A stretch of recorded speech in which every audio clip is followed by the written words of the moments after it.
Salut et bienvenue dans cette nouvelle vidéo de test. Vous avez un GPS voiture ou tout simplement vous utilisez votre smartphone pour ne pas vous perdre? SW Motech a pensé à vous et ils ont créé le kit Navicase Pro L. Nous allons voir si ce produit couplé à un smartphone est une bonne alternative au GPS moto étanche. Dans ce kit vendu à 59,95 € sur le site officiel, il y a tout ce dont vous aurez besoin pour faire le montage. La housse forcément, un bras RAM mount de 3 pouces, une boule M8 avec adaptateur pour boule M6, le boîtier pour support GPS au rétroviseur, le support universel, le matériel de montage et évidemment la notice. Avec tout ce petit monde, vous pourrez envisager 3 types de montage que nous verrons un peu plus loin. Passons à la housse. Elle se veut rigide et bien finie, dans une robe noire du plus bel effet avec une imposante casquette pare-soleil.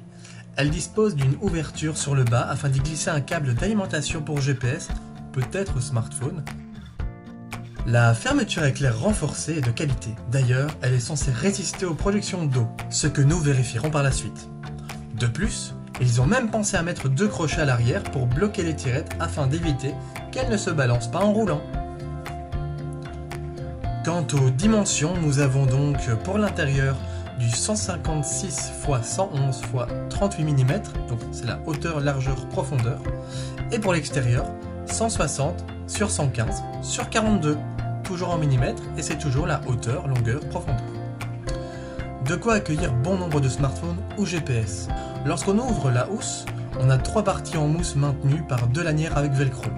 Le bras d'extension fourni est bien dur à mount et dispose d'un ressort à l'intérieur qui le rend pratique à l'utilisation. Par contre, les boules ne semblent pas être de la marque précitée. Le revêtement est différent et pas aussi antidérapant que ce que j'ai déjà pu avoir en main via le support officiel de chez Rammount. Pour monter ce joli petit monde, tout d'abord, il va falloir vous demander où vous comptez mettre la base, car 3 possibilités s'offrent à vous. Directement sur le guidon, sur la base de votre rétroviseur, ou sur le pontet de guidon. Pour ma part, j'ai choisi de le placer directement sur le milieu du guidon. Une fois la partie montage finie, on peut y placer son GPS ou smartphone. On ouvre la pochette, les lanières, on place l'appareil en utilisant les différentes épaisseurs de mousse, 2 dans mon cas, afin qu'il soit bien plaqué contre la partie transparente, et on serre. Avant toute chose, sachez que ce test a été réalisé sur une Husqvarna 701 de 2017. Alors c'est un mono, certes, mais il vibre assez peu. Alors je ne vous cache pas que pour ce produit, c'est un peu la douche froide.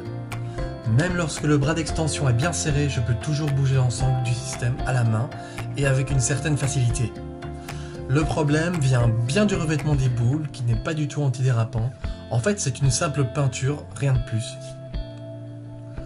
Pour pallier à ce gros défaut, il suffira en fait de mettre du caoutchouc, comme de la gaine thermo par exemple, sur les boules. Mais à 60 € le support, devoir bricoler en plus, ce n'est pas normal. Sur route, lorsqu'on est sur de l'asphalte bien propre et sans trou, le Navi Pro Case ne bouge pas. Par contre, une fois quelques bosses passées, c'est tout de suite moins glorieux car l'ensemble a tendance à piquer du nez. Et il faut le redresser assez régulièrement. De ce fait, n'imaginez surtout pas faire de l'off-road avec, il sera toujours au plus bas. Au niveau de la visibilité de l'écran, il faut qu'il soit bien positionné afin de ne pas avoir de reflets. En gros, l'écran doit être orienté vers votre visage, et alors dans ces conditions, c'est impeccable. Mais bougez-le un petit peu de trop et vous ne verrez plus rien. La casquette aide pas mal à la bonne visibilité de l'écran, et il faut bien le dire aussi. La manipulation de l'écran du smartphone est difficile mais pas impossible.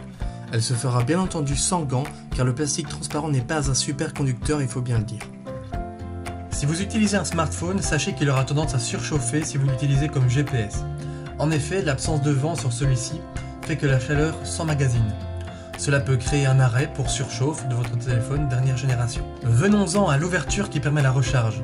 Pour un smartphone, sachez qu'elle ne sera pas utilisable du tout simplement car le port de rechargement du smartphone sera vers la droite ou la gauche et que l'ouverture se trouve en bas.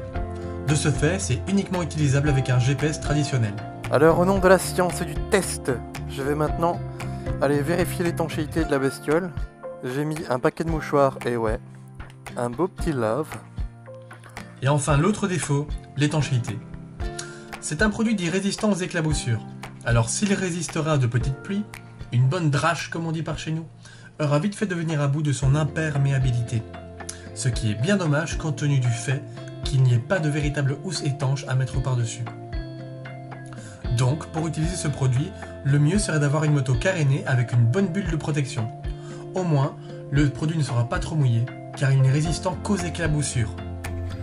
En conclusion, pour faire simple, c'est un produit que j'ai assez apprécié pour sa polyvalence en termes de possibilités de montage, mais il doit être utilisé sur une moto carénée afin de le protéger des intempéries, et il doit encore évoluer afin que les rotules aient un meilleur revêtement adhérent.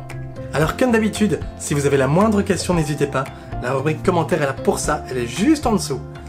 N'hésitez pas non plus à laisser un petit like parce que ça fait toujours super plaisir, et alors à partager autour de vous parce que voilà, ça me permettra d'être mieux vu. Sur ce, je vous souhaite à tous une très bonne journée, soirée, vacances ou que sais-je, et on se retrouve à la prochaine.